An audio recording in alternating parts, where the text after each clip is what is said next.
Selamat datang di perkuliahan media pembelajaran biologi. Pada video kali ini, kita akan membahas tentang multimedia.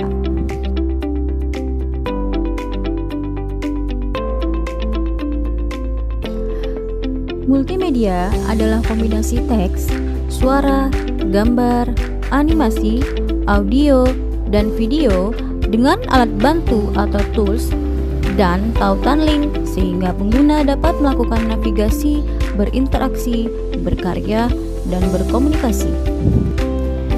Yang termasuk ke dalam elemen multimedia adalah teks, suara, gambar, video, dan animasi. Untuk membuat multimedia dibutuhkan beberapa perangkat. Yang pertama adalah perangkat keras atau hardware. Yang termasuk ke dalam perangkat keras multimedia, yang pertama adalah unit masukan atau input unit, kemudian ada central processing unit atau CPU, yang ketiga penyimpanan, dan yang keempat adalah unit keluaran atau output unit. Sedangkan perangkat lunak untuk membangun atau membuat multimedia, yang pertama adalah bahasa pemrograman, yang kedua aplikasi yang terdapat di dalam komputer, dan yang ketiga ada PowerPoint, Word, game, Excel, Macromedia Flash, dan lain-lain. Flowchart adalah mendesain model alur berpikir sebuah model program pembelajaran yang berbasis komputer, yang tujuannya dengan alur dan jalur proses pengerjaan sesuatu dapat dengan mudah dipahami dan dilalui serta diikuti user secara menyeluruh dan bermakna. Berikut ini merupakan simbol dari flowchart. Yang pertama itu ada flowline. Flowline berfungsi untuk menunjukkan arah proses dan setiap flowline menghubungkan dua blok. Yang kedua ada terminal yang digunakan untuk menunjukkan awal atau akhir dari diagram alur. Yang ketiga ada proses, di mana proses ini mewakili langkah dalam suatu proses. Ini adalah komponen yang paling umum dari diagram alur atau flowchart.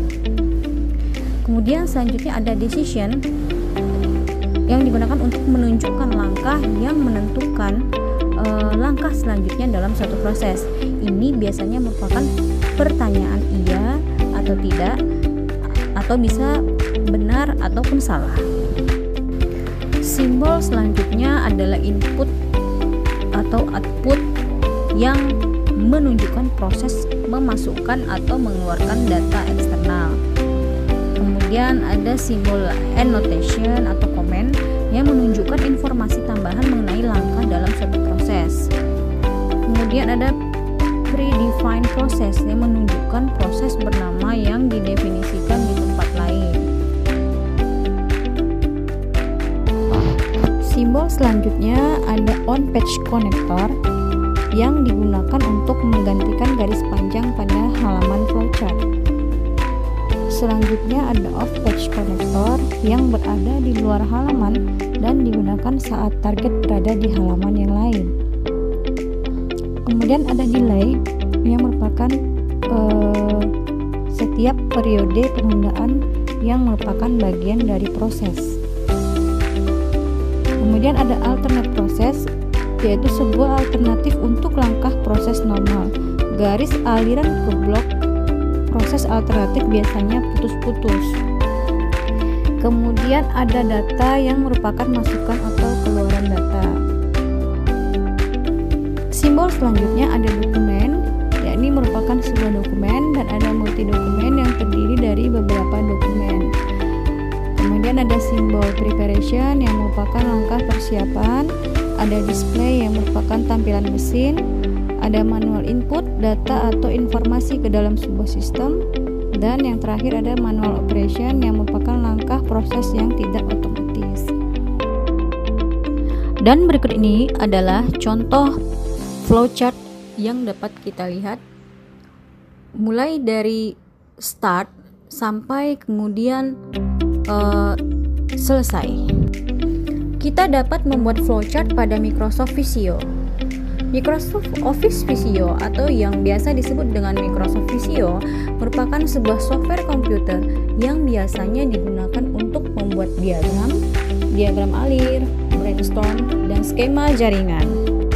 Untuk mengetahui bagaimana cara membuat flowchart pada Microsoft Visio, silakan klik link YouTube yang ada di bawah ini. Storyboard adalah serangkaian sketsa yang dibuat berbentuk persegi panjang yang menggambarkan suatu urutan atau alur cerita, elemen-elemen yang diusulkan untuk aplikasi multimedia. Ini adalah contoh dari storyboard, di mana pada kolom nomor 1 terdiri dari nomor yang merupakan nomor tampilan yang bisa kita munculkan di layar komputer. Kemudian yang kedua ada kolom keterangan tentang garis besar slide yang terkait dengan nomor yang sudah kita buat sebelumnya. Yang ketiga ada kolom audio, adalah teks yang akan muncul pada slide tersebut sebagai audio. Dan yang keempat ada kolom visualization, di mana visualization ini merupakan rancangan gambaran slide yang akan kita buat. Nah, berikut ini merupakan contoh storyboard yang sudah lengkap, di mana tabel-tabelnya sudah diisi. Dari yang kolom pertama itu ada scene 1 dan scene 2. Kemudian kolom kedua ada visual, yaitu teks atau gambar yang akan kita tampilkan pada slide. Kemudian ada link, kalau kita ingin memasukkan link. Kemudian ada durasi, yaitu berapa lama slide yang akan kita tampilkan di pada multimedia ini. Kemudian yang terakhir itu adalah kolom sound, di mana pada kolom sound ini merupakan audio yang akan kita masukkan pada tiap-tiap scene. Terima kasih sudah menonton video ini. Sampai jumpa di video yang lain.